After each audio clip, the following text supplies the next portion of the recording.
OG Lee in the house once again, once again. Thank goodness, thank goodness. So today I'm reading in on one of these sites that the youngest black woman, I think she's like early 20s or something, she started a beauty supply business. And some of her main products are hair care products, weaves and that kind of thing.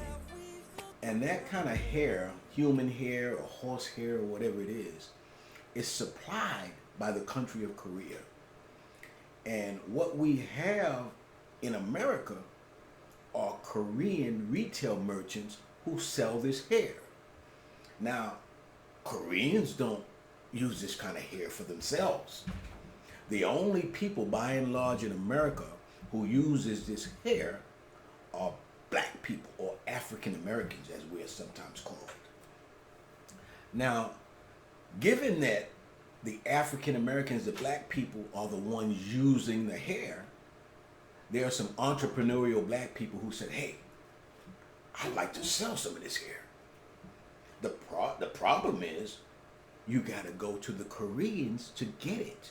And what do you do when you're a distributor or a retail owner? You go and buy something wholesale, then you come back and you sell it retail, right? So now in this market, you're expecting the Koreans to sell to you wholesale so that you can bring it to the market for your black people in, those particular communities.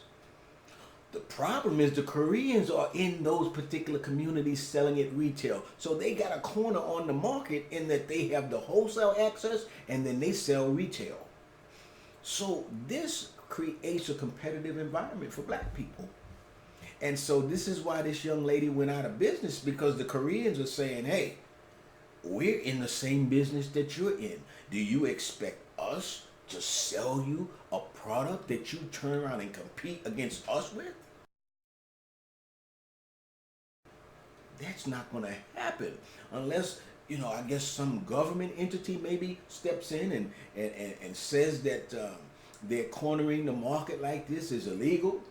But moreover, if the government does do that, with the way that the Koreans have this kind of united front, do you think that they're still going to just do what the government says and start giving black people some of their market? I highly doubt that, and it's obvious because this young lady here has went out of business. Right? So if the government could even put some kind of demand on the Koreans, what you're going to see is slow orders. We're out of this product. We're just a whole bunch of red tape to keep you out of the business, because they've got a united front and they understand that in terms of business, the government can't tell us that we have a certain product if we're saying that we're out of it. You can't tell us that we have black hair in when we're saying we don't. We don't have red hair today. We don't have brown hair. We don't have blue hair. We don't have human hair. We don't have horse hair. Whatever it is, they can always say that. Hence, this young lady is out of business. In other words, they control you. They control the market. They control the market. They control you. You can't compete in that business. The only way to bring these Koreans to bear is for the black people to have a united front and say, hey, look, we're not going to shop with the Koreans because they're being unfair to black people, right? Now, can we do that? That's the question. Can black women go without weave, right? To put these Koreans in a place where they have to start sharing the market.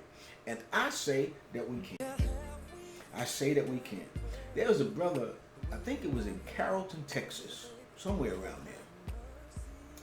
And he was telling the people in the community, the black people, and now this was a Middle Eastern store, kind of gas station type of deal. And from what I understand, there are some products in Texas where sales tax is not applicable.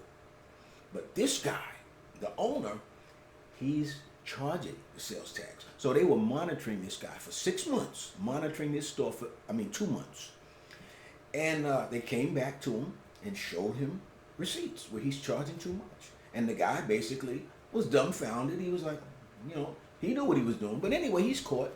So the brother is saying to the people outside, he's basically boycotting the store. And he's telling the black people as they, come in the store or come up to the store, he's telling them what the situation is. Hey, these people are overcharging you, man, and have been overcharging you ever since. And it was surprising how many black people were saying, man, I don't care about that. I got to use that ATM machine right there. I don't care about that. They got some fire-ass chicken. And their chicken is on sale, man. I'm going in here to get me some chicken. So they had no principle about anything. They wanted some chicken. They wanted to use the ATM. And the brother said, hey, look, there's a black gas station right across the street there. They said, this place has the fire-ass chicken. This place has the cheapest chicken. That's all they were concerned with. There was another case in Chicago where they were treating the ladies bad. And this was a nail salon. So they were Vietnamese or some kind of Asian. And so they're boycotting the place. And it was amazing how many black people were still saying, I don't care about that. I gotta get my nails did. I don't care about what they did to those other people. So there is no united front with black people based on a principle. I think that if the shoe were on the other foot, first of all, if you've ever noticed, and people always say, let's not make things racial. But black people, we need to be aware. I want you to look at something, because I pay attention to this. It's not a thing necessarily of being discriminatory based on race. It's a part of your culture. What do I mean? If you look in general, Hispanics don't bring their business to black businesses. Koreans never shop in black businesses. And I'm not telling you something to be prejudiced or discriminatory. I'm telling you something to watch to increase your activity with black businesses, to make black businesses grow, because this is how other groups work.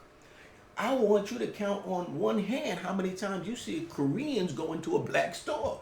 Count on one hand the times that you see Hispanics go into a black-owned store. You won't see it. Now, nobody turns around and calls the Koreans or the Hispanics prejudiced, but I want you to look out there and see how many times you see black people at these Hispanic food trucks. I want you to see how many times you see black people going and buying all of this hair, getting their nails did from other people. It really is a shame, because again, when you look at the fact that Hispanics don't shop with black people, Koreans, Asians don't shop with black people. Nobody calls it prejudice. It's just a part of their culture. We go where we're comfortable. We go and we keep the money within our community. Right here where I live, if you go anywhere around here, Hispanics open up their own shops. They even avoid the big names like Kroger if they can, in Walmart, right? They got their own meat markets, man. They got their own bakeries. They got their own this, their own that. They don't come into black businesses. They just don't. You know, I looked at something, because right down the street here, what you have is a black business on the corner, and maybe 100 feet away from it, you have a Hispanic food truck that's stationed over there. And it's just amazing to me to look over, just to stand in the middle of the two of them and just look. Man, black people, they are standing in line over here at the Mexican food truck. No Mexicans go into this black barbecue business, man. Never. And I just don't get black people's ignorance when it comes to that. So we will never be able to create any kind of united front on anything based on the principle, because a lot of black people just don't get it. And they are looking at certain people telling you about prejudice and discrimination, but you're not paying attention to the culture around you. Again, Hispanics don't go in black businesses.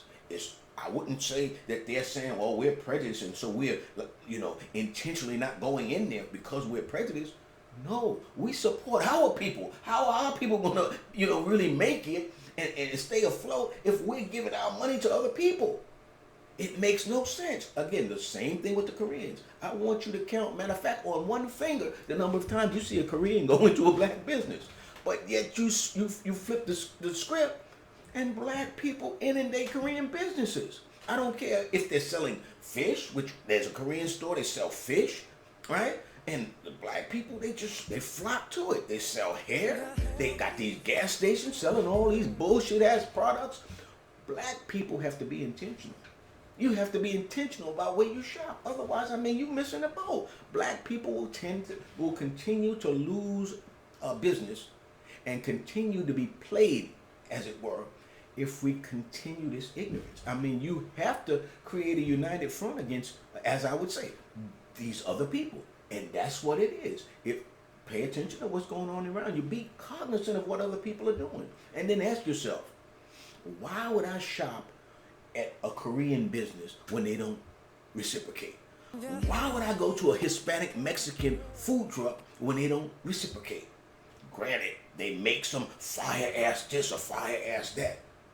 That's beside the point. That is beside the point. And until we start realizing that and living that, black people, we're going to continue to be in trouble and continue to let people like these Koreans disrespect our businesses.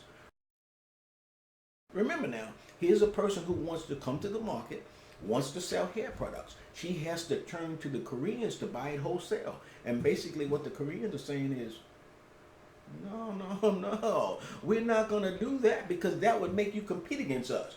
But we're relying on your ignorance because we're going to sell this to your people and you're still going to buy it. So why should we even change our ways?